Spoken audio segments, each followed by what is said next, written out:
back for another episode of the Bad Ideas podcast with the great Phil Masiello. How are you? I'm excellent. Thanks for having me. I can't wait. How'd I do with your last name? Was that like 90%? Masiello. That's exactly right. Yeah. Perfect. All right. We're good. I ranked myself on those. But you gave me a perfect pronunciation beforehand, so I get the copy. So you're the founder of Crunch Growth, you're an author, and you host your own show, Crunching Your Growth. And I know from our first conversation that you're kind of an expert on the consumer goods side. We haven't had one yet. So out of all 50, you're the only one. You mind telling us a bit about like you, how you got started in business, some of your companies, that sort of thing? Yeah. I grew up in the restaurant and hotel business. My family owned some restaurants around New York, and I always thought that was my path. And then I decided that it wasn't when I was in college. When I was in college, I decided that it wasn't because I didn't like the hours. But I wound up really looking at like Balducci's and Dina DeLuca and some of these food stores where it integrated, which I knew and understood, and retail. And so I founded my first business, which was a complete disaster. It was a food retail store. It was a total disaster. It's a failure of leadership, failure of process. It was bad. And then I went back to graduate school, not because I thought that was going to help me, but, because I thought I thought I needed to think differently, which it did. And while I was at graduate school, I got involved with this retail company, same type of thing in Washington, D.C. And it was a specialty food retailer. And we had 12 stores, grew it to 12 stores, plus we made an acquisition, plus we wound up buying Balducci's. And so I was with them. It all comes back. It all comes back. And so I really got to understand like customers and shopping patterns and how customers react to things and how customers react to ads. And then we sold that company, and I founded my own company called the Daily Markets, which were grab and go meal stores. And it was really the dawn of internet shopping. And so I built what is considered, because we couldn't find anybody else doing it, the first website selling meals online. And so that attracted the attention of a big grocery store chain, which acquired us. They acquired us because they wanted to understand e-commerce and things that we knew about customers and things we knew about shopping. And then I had to go and work for them for a couple of years, integrating all this stuff. And then I founded a beauty company with a woman named Carol Alt. She was a supermodel back in the 80s. We were on the shopping. We launched on the shopping channels here in the United States, Canada, Italy, London. We were one of the first brands on Amazon outside of books, CDs, music, and all. When Bezos opened up the platform in 2006, we sold on our own website. And I really fell in love with e-commerce and really studying like consumer patterns and consumers and how they reacted to ads and things like that. And then we sold that company after about 7 years. And then I founded a shaving brand, which was a lot different because it was focused primarily on men. And then that sort of transitioned and wound up becoming a Crunch Growth in a roundabout way. And we've been in business for, 14 years at this point, and we run ads, we make ads. We love ads. I love good ads. I love bad ads. I just love the whole concept. But, and I've written a couple of books and really focused on how people shop, why they shop, what they're looking for, both in retail and online. It's sort of the same paradigm. So, that's sort of my background. It's so amazing to have you here because it's like people starting businesses today, everyone's aunt has a Shopify store. So it's like, just e-commerce. You push a button and you do it. But, in 2006, like it was unheard of. You didn't trust online retailers, like let alone we order car rides from strangers now on our cell phones, right? Back then, there wasn't cell phone internet, not real cell phone internet. So it's wild that you were there at the front end of both e-commerce and Amazon to kind of like ride through both of those. And that it all came from food. It's just, it's really a wild journey. Well, actually, the skincare line actually came from food too, because Carol had written books on the raw food lifestyle, living the raw food lifestyle.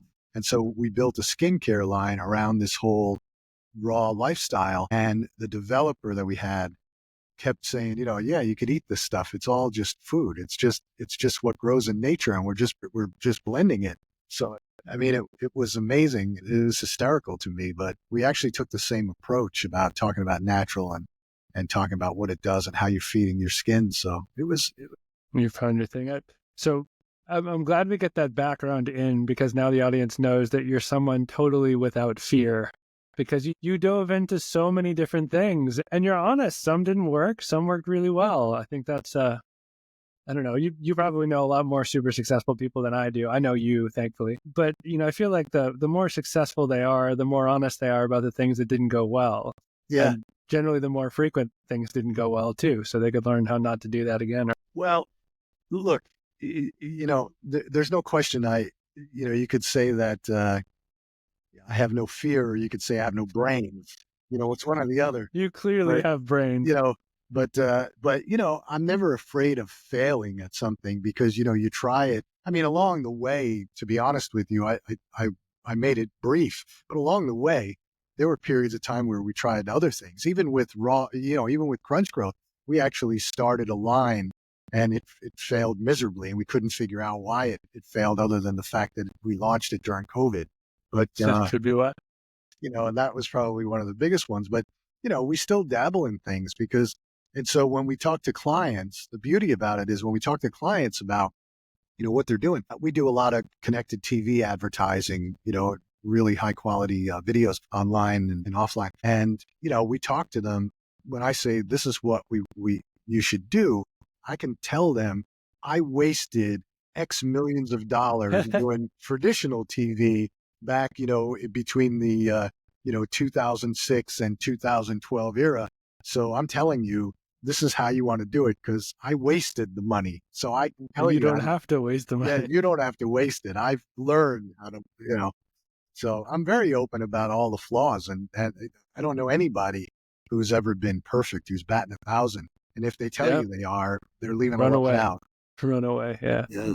All right. Well, I'm curious to see what the guys came up with, because I told them it's going to be really hard to scare Phil. So we'll see. But that'll be the next piece. So we'll reveal the bad idea. We'll make fun of it for 5-10 minutes. And I don't know, it'll be hard to find something you're afraid of, given the background. So maybe we'll just dive into making this better. I'm afraid of the ocean. Yeah. That sound good to you, though? Yeah, sure. It sounds fun. So our bad idea for today, you might actually think this is bad. It's scented socks. Add a subtle fragrance to your wardrobe with our socks, scented with morning coffee and vanilla essence. So you're a consumer guy. I mean, I don't know. Like, my feet smell pretty bad at the end of the day. Is that the appeal? I mean, is this even marketable? What's the reaction? My reaction is coffee and vanilla on my feet is not exactly the smell. And when you start to think about it, you're 100% right. Look, by the end of the day, my feet probably smell as well. I don't really smell them, but I'm sure that they do. And I don't want to shove them in anybody's face to figure it out. But, I can't imagine. I'm sure that we sweat. So I cannot imagine the smell of sweat mixed with coffee and vanilla. So I do think that that's a bad idea. I think that if you were going to, go with some sort of a scent, you would want it to be something along the lines of a clean, fresh scent. Coffee is not everybody has a really positive reaction to the smell of coffee, and not everybody has a really positive reaction to vanilla. Coffee and vanilla combined. Maybe not. I wonder if the idea here was like permanently deodorized fabric for your feet. And they were thinking that, maybe this makes them last a little longer or something. But your point is, I mean, this is basic consumer marketing. How do you pick a scent that everybody likes? And if your product is that niche down before you even promote, your cost per acquisition is that much higher. You're kind of pricing yourself out of the market, right? Okay, I'm going to take a step back into the playbook of building cosmetics and beauty products. You generally want the scent to be benign. You want the scent to be sort of something that's there, but it's not overpowering, right? So, so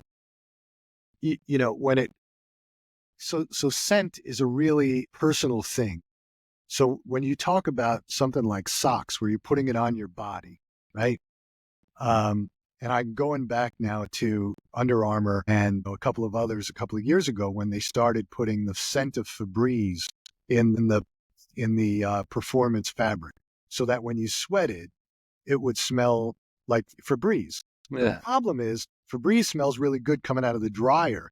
it doesn't smell so good when you got sweat mixed in with it. And it did not work.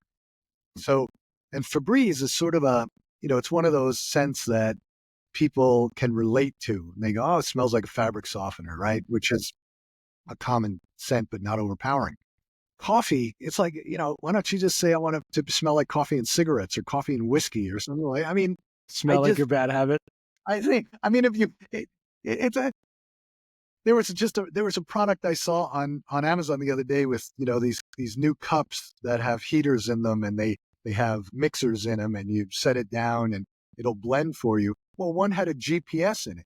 I'm thinking, why? What do I need a GPS in my coffee cup for? Like, am I going to lose it? So you know where it is. Yeah. So this is sort of, to me, okay, if you want to put a scent in a pair of socks because you want it to smell nice at the end of the day, but again, do we need it? Do we need it? Because do you have people that are getting that close to your socks, right? Unless you have a significant problem. And if you have a significant problem with sweat and smell, then wouldn't you want to attack it a different way than smelling like coffee and vanilla? It's a little, I don't know, man. That's a real product? I don't know if this one was real. I don't know where they found this one. I'm wondering though, like do you ever see those? I have a lot of cartoon socks. You're not going to see it on this podcast, but you know better than I because you're the consumer guy. But I think there's a whole industry of companies that try to sell the same thing by just printing it differently. So like we'll put cartoons on your socks, or we'll put holiday themes on your socks. I have pizza socks, I have beer socks. And, I wonder if that was the thought here. It's like, let's just find a different way to make the same fabric and knit worth a little more money to sell to a different audience. So, customized socks with images on them. And I have them. I have dogs on my socks. Yeah. It's got it for me for Christmas, things like that. You can even get them. You could put pictures, you can send them pictures and you get your own dogs on them. Yeah. So I can understand that. Now, and I understand the guys that wear, socks as a statement of who they are. But I think that you have to think about the use case of something, and you say to yourself, oh, I'm going to buy these coffee and vanilla scented socks, and I'm going to sit in a meeting or a closed room with a bunch of guys or a bunch of people, and it'll smell like breakfast. And I don't know if it's going to smell like breakfast after it's been. First of all, you've got the scent of the leather or whatever you're wearing on your feet, right? You've got that scent in there too. That's going to mingle. And then you've got your scent of your sweat or your body. You got to think about all those melding together. Do I think that there's an opportunity for scented socks? I'm sure that there's probably somebody out there who will buy them, and they'll buy them once. Their wife will go, what the heck did you buy? She's going to go, this is the dumbest thing you ever bought. And then they're never going to buy them again. So, and I don't think that, I think if you have a problem with foot odor, you're not buying a scent. Yeah. On a different approach to the problem. No, but you always have to think, I'll tell you one thing. I don't care what product you're selling. I don't care if it's a men's razor. Women make the bulk of the decisions about product purchases, right? The guy says, honey, I'm out of razor blades. I need more razors when you go to the store next, right? She goes to Costco. She sees this, this pack of 52 razor cartridges with, a Gillette handle. And she comes and brings it home and says, here, I got this for you. Well, he was a Schick guy. Well, now he's not. He's a Gillette guy because she just bought him 2 years worth of razors, right? So she influenced that decision. It's the same thing. Women influence about 80% of the purchase decisions for men, right? So you can never discount how that's going to appeal to a woman. And is a woman going to look at that and go, yeah, I think this is a good idea, honey. Get yourself some cigarette smell or some coffee smelling vanilla socks, right? I don't know. That's not quite there. I'd have a hard time building some sort of, I could do it in a joking way. I could build some great content around this in a joking way. It's like a whoopee cushion type of thing. Yeah. And it could be a fad product that comes in and out, but I don't see that being a long-term thing.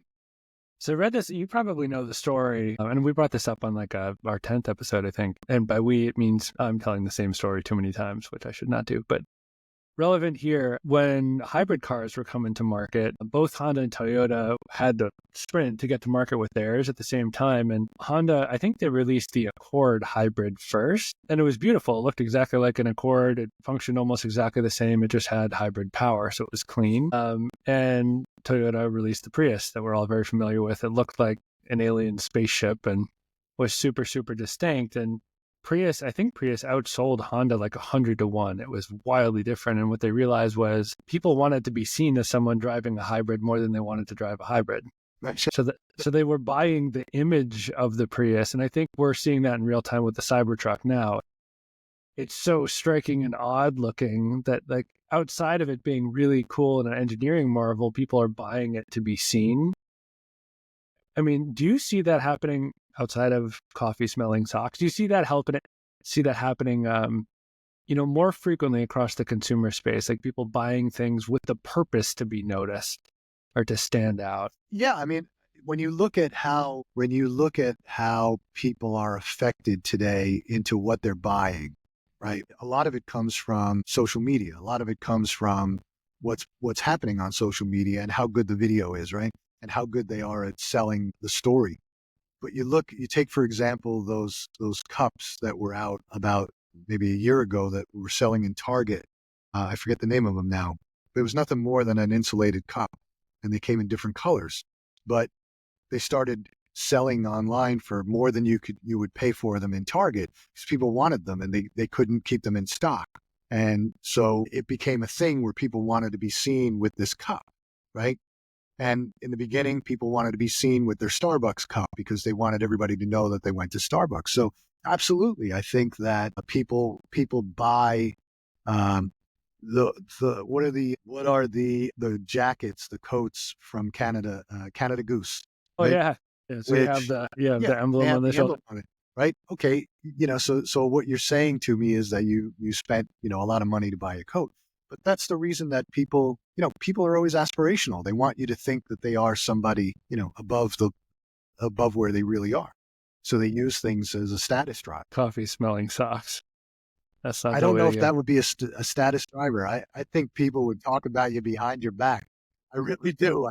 People would be like, did you smell Bob's socks in that meeting?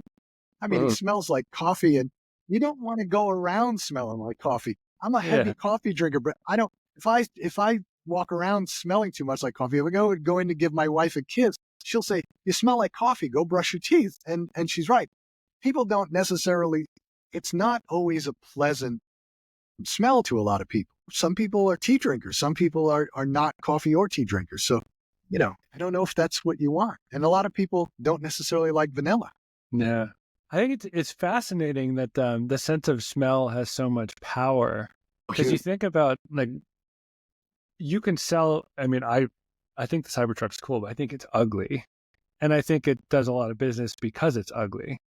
So you can get away with, like, offending the eye, with being shocking visually, but you can't, like, scent, I guess, is too personal. It feels close to you. It's more subconsciously consumed. People have people have a different reaction to scent. You have to think about, again, you have to think about how it's going to be used. A lot of people, scents give them a headache. That's why you don't see a lot of men wearing cologne anymore, right? You don't see a lot of women wearing a lot of perfume anymore. That business is it's not what it was 10 years ago, was what it was 20 years ago. People are going for scent-free. When you look at laundry detergent today, a lot of it is, scent-free or a very low risk scent. There was a men's focused laundry detergent that came out a couple of years ago that's no longer around. And one of the reasons that it didn't work was because, again, who does the bulk of the laundry in a house, right? And so, you put these pods in of this men's focused, woodsy smelling, manly smelling things. Well, that smell sort of lingers in that washing machine. And then, the kids don't, nobody wants to put their laundry in after that because they don't want to come out smelling like, cedar wood or whatever it is, So it is a personal scent. We have a client who's a candle company, and she could talk to me all day about scents. And there are specific scents that really sell well. And there are some that are difficult, and she has to, swap them in and out. But people are very, very susceptible to scent, and they find a scent that they like and they stick with it. And she has some very good candles, but what she said is you always want the scent to be downplayed. You don't want it to be overpowering. Not like Yankee Candle. When you walk into a Yankee Candle store, Wham. Yeah. you're like smacked in the face. Or Bed Bath and Beyond, not Bed Bath and Beyond, Bath and Body Works. You walk in, you used to get hit with that vanilla right at that front table, and it was like, oh my God, I got to get out of here. But scent is a powerful thing when it's used correctly. Hollister, or what was the other one? Abercrombie and Fitch, where they used to pipe in that scent that they had, or in bakeries where they pipe in that smell of French bread, right, all day long. They got it running through the air vents. So scent can be a powerful thing. Light cinnamon can be a powerful thing with food. I don't know if I want to go around smelling like cinnamon all. I don't want to wear the scent. I don't want to associate with the scent. Yeah, so scent is a science. I mean, there actually is a science behind it. Well, then thinking cap stage, if we're trying to launch a sock brand and we're trying to stand out, but scent is off the table. We're not touching scent. Scent is no-go. It's too offensive to people. Like, where does your mind go? Like, how do you, and the background is you competed in the men's razor space, which is equally competitive and saturated. Like, where does your mind go? How do you make socks interesting? I think you have to do, so you have to pick your battle, right? Do you want to be a fashion sock, or do you want to be a performance sock? And so you look at, what's the name of that company that came out? For every pair of socks you buy, they give one to the homeless shelter. Tom Shoes. Tom Shoes, but then there was a sock company that did the same thing. Sock company does it. But anyway, so they started out with just regular, black and white socks, and then they migrated into more performance socks. So if you go that route, you have to have something in there that is unique and different, right? In terms of performance, sweat wicking, or the fit is better, whatever it is, better design, better cushioning in the right spots, balls of your feet, heels, things like that. And then you have to look and say, well, does Under Armour own that space? Like, who owns that space? And where is there an opening in there, right? So that's one side. And then the fashion side, you can always get away with a new sock in fashion because you've got so many different fabrics that you can use. Guys are starting to take that more seriously. I have a friend who gets socks and he just shows them off all the time. In fact, he always is, loving it, right? And he's always shows like this, about 4 or 5 inches between his pants and his shoes so people can see his socks. So I think fashion socks, you can always do something unique and different, right? With, again, fabrics. Just no colors. Yeah.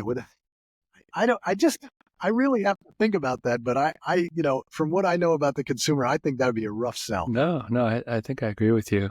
But fashion is so interesting because it's just different. It's just a design and you're just being different so you can say you're different. Is that how you think about it? Well, fashion is always about appeal and who you're getting to sort of endorse that product, right? So you do runway, designers do runway, but those products never come out for the consumer market, right? It's just these beautiful artistic designs, right? They wear these flared out shoulders, or they wear, just 2 strips of whatever. It's all about, okay, who did I see at there, and what's the color of the season going to be, right? And so who was sitting at the Alexander McQueen show, and all that. So it really depends on how good you are at sort of marketing yourself, right? You look at jeans, for example. We haven't really changed jeans much, okay? But you've got designers out there that are selling pairs of jeans for $500, $600, $700, and people are buying them. Why? Because, maybe it's a better fit. Maybe makes your hips look smaller. There's a million reasons. It could be what they blended in with the fabric, that you have to have this fabric. It's body slimming, it's huggable, and at the same time, it's stretchy. Again, what were they called? They're like stretch jeans a couple of years ago that were all the rage. People were buying them up. Women were buying them like hotcakes, right? Because it sort of gave you the look of jeans, but the feel of yoga pants. And so you can always recreate in fashion. You can always recreate something new just by design, right? Just by some artistic design, working with different textures, working with different fabrics, different colors. I don't know about scent, but so if you're a good designer, right? How many times can you recreate the blazer, right? For men and women, but we do, right? And just by a tweak of a collar or a tweak of where the buttons are or how it sits low. Guys with the t-shirts, they're selling the t-shirt because it fits better, right? It's going to make you look less fat, right? I forget the name of that company, but Fresh Clean Tees, right? Yeah, something like that. Yeah. Yeah, and they're what a great idea. That's a great idea. Yeah, and then the guys untuck it, right? Because guys like to wear their shirts untucked, but a traditional shirt wasn't cut the right way, so all he did was make it more flat. Yeah. So you have to look at it and say, well, how are guys wearing socks, and what do they want to project? When you look around the room, let's say in business, right? You look around the room and you look at guys' socks. They're generally crumpled down towards their ankles, right? Which is not the look you want. You don't want to see guys' flesh sitting, at least women don't. So you have an opportunity to go after that. And you can say, this is the new sock for the boardroom. This is a new sock for business, right? This is the new business sock. And why is this great? You're going to love this. Standing on you're on your feet for 12 hours working in the boardroom. This has, sweat wicking technology. It's got, air vents. It's got, we made this with 6 different, types of fabric. You're going to get guys to buy that, right? And you can make a fashion statement with it, right? You can match your socks to your suit. You can match your socks to what you're wearing that day. So I think that there's more opportunities on that side than on the athletic side. On the athletic side, I think you'd have to come back with something really strong to overtake the Under Armours and Nikes. Because there's so much of it. It's already so well endorsed. It's kind of hard to break through. Yeah. It's really wild to hear you talk about it because they all, from us plebes perspective, it's all so nuanced. A razor is a razor, whether it's Gillette or Schick, it's the same thing. So thinking about how to break into that market is mammoth. And I imagine these guys were thinking the same thing with socks. They were like, well, socks are everywhere and there's every color and every style and every position. So let's make a Stinky one. Like maybe then people will pay attention to us. But what you're saying is it's not just about getting attention. It's about matching that attention to some kind of market gap that at least you can stake a claim to. Is that kind of how I'm understanding longevity. it? You don't want to be the guy who's just selling a novelty sock. Then, you don't get repurchased, right? When here's the best. Phil comes out with this new sock. It's for the boardroom, right? He's talking about it. These socks are going to make you, feel like the executive you want to be. Okay. And we've used this great fabric and blah, blah, blah. And we put these beautiful artistic designs on them. It's a sock for the boardroom. Okay. Now you go to your first meeting and Mary Beth is in there and she looks over. She goes, wow, look at those socks. You did a really nice job. I like those socks. What do you think he's going to do when he goes home? He's going to buy 6 more pairs because now he just got noticed on his socks, right? So all of a sudden now he's making himself more of a fashion statement. Now people are looking, going, right? It's like with ties. How long have ties been around? But you can always get a new tie and people notice your tie. They say, oh, wow, it's a fantastic tie. What do you do when you hear that compliment? Or that's a great blazer. Okay, I'm going to go out and buy more because now I'm getting noticed, right? It happened to me once. I had bought this blazer. I was in TJ Maxx with my wife and I'm looking, I'd really not been in there in a long time. And I'm looking and I see this great blazer. It's like bronze. And I'm looking at it going at the price, and the price was like $100. I'm going, this can't be.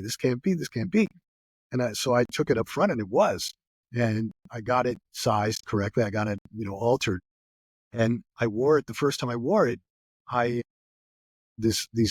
first a woman and then a couple of guys were like, hey man, that's a great blazer. I was like, hey, thanks. I'm thinking to myself, I got to go back to TJ Maxx and see if they have more of these in different colors because people seem to like this, right? This pattern, whatever it was. And it was the first thing I thought of. But I could imagine that, and the same thing. Fashion is always changing. You can always come out with something new, and it all depends on what you're selling. And what you're selling is how it's going to make somebody feel, right? It's not about, about the look. The look is sort of, function, but how it makes you feel about it. I'm wearing this shirt that this guy told me is going to make me look less fat, and people are complimenting me on the fit. My wife bought them for me. It didn't make me look less fat, I'll tell you. But I told her, I said, what's going to make me look less fat is stop eating. But, when you get a good pair of jeans that you look good in, you want to go and replicate. So it's the same type of thing. But I think if you walked into the boardroom and you sat there, and you put your leg up and somebody said, what the hell smells like coffee and vanilla? I think you'd never buy those socks again. It might make you stop eating though. So maybe if you have like coffee vanilla smelling, so it's the diet socks. You wear these to meals and, temper your expectations. Yeah.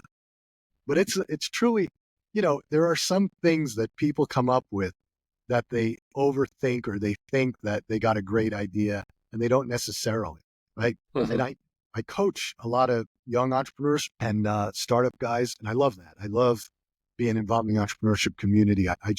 It gives me a thrill. And, guys come up with these plans and these ideas, and I never say it's a bad idea. What I say is, have you researched the market? Do you understand who the customer is? Because before you even launch, you have to figure out if you can sell these, right?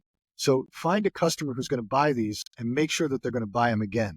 Because if they're only going to buy them once and they're never going to buy them again, do you really have a business? So that's what you have to find out before you start investing a ton of money. That's great advice. I feel like we got 2 mini master classes in one short bad ideas episode, which is super, super grateful. How do, folks are going to, you just said the kind of fatal words, I like advising startups. So people are going to reach out to you after this. Yeah, Would you recommend they go straight to you or to Crunch Growth? What's better? I have my own website, philmasiello.com or crunchgrowth.com. You can reach me either place. People reach out to me all the time on either of them. You can reach out to me on my show, Crunching Your Growth, every Tuesday at 6 p.m. on E360 TV. So we do it live. Yeah. So Perfect. Always...